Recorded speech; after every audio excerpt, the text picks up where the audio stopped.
Hi everybody, this is Jeff Sutherland and welcome to UBGtv. Today we're talking about struggles and rewards. Specifically, the bigger the struggle, the bigger the reward. In 2009, we opened our company in the middle of an absolute horrific real estate recession.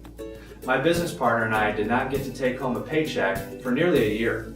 Now after just 4 years and 200 real estate agents later, we have made a huge impact in our marketplace. We have taken a lot of market share in a short amount of time. I am not sharing this to brag. I walked on the moon. I am sharing it to help inspire you to achieve your dreams. Oftentimes I get asked, how'd you do it? Or was the sacrifice worth it? I love it when people ask me that question. I love it. I want some more of it. Because in 2009, real estate was a real struggle. Most of our listings were short sales. Many of our agents lost so much of their own personal financial portfolios, and there was a lot of desperation. Many of our own agents had to go through foreclosures and short sales in order to stay afloat. My own net worth dropped by over 50%. It wasn't a fun time. No.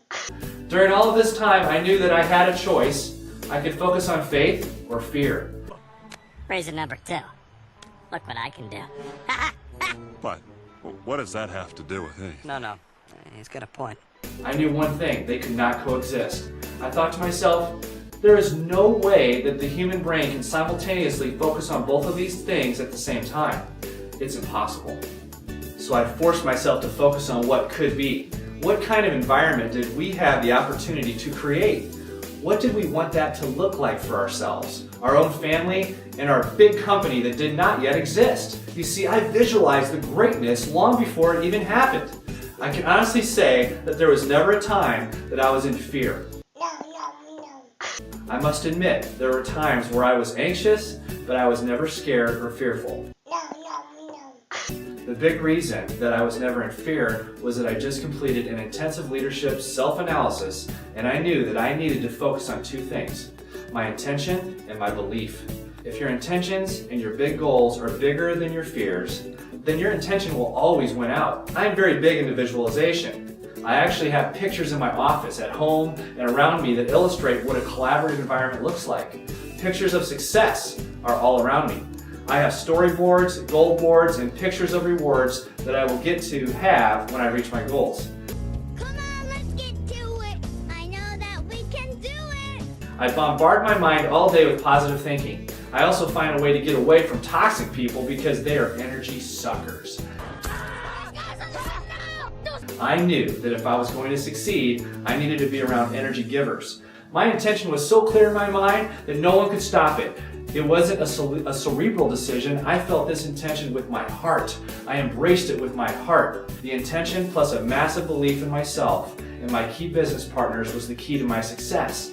I knew that the only limitations in my mind were self-imposed by myself.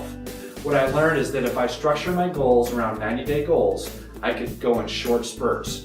I could keep pushing for 90 days when there was a huge reward waiting for me at the end. I bombarded my mind with positive visualization, positive pictures of professionals around me.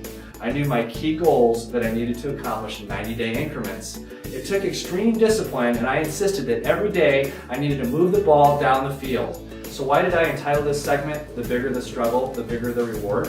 Well, I believe that in order to be successful, you have to go through the struggle. I know personally that by having to perform during very difficult times, it forced me to be very passionate about excellence. You may be going through extreme struggle right now, but trust me, the bigger the struggle, the bigger the reward. Your struggle is essential to your success. Embrace it. Don't be the victim. Use this as an opportunity to excel at a higher level. You may be very close to breaking through. Very rarely do successful companies go from average to superstars overnight. It takes years, sometimes decades. But it is the disciplined and predictable leaders who are absolute zealots when it comes to continuous improvement. Those are the ones that have companies that are built to last. So if you are in the struggle, embrace it. Don't be a victim. You are at this station in life for a reason. So I hope that you get to internalize what I taught you today. I can't wait for next week as you join me on UBGtv.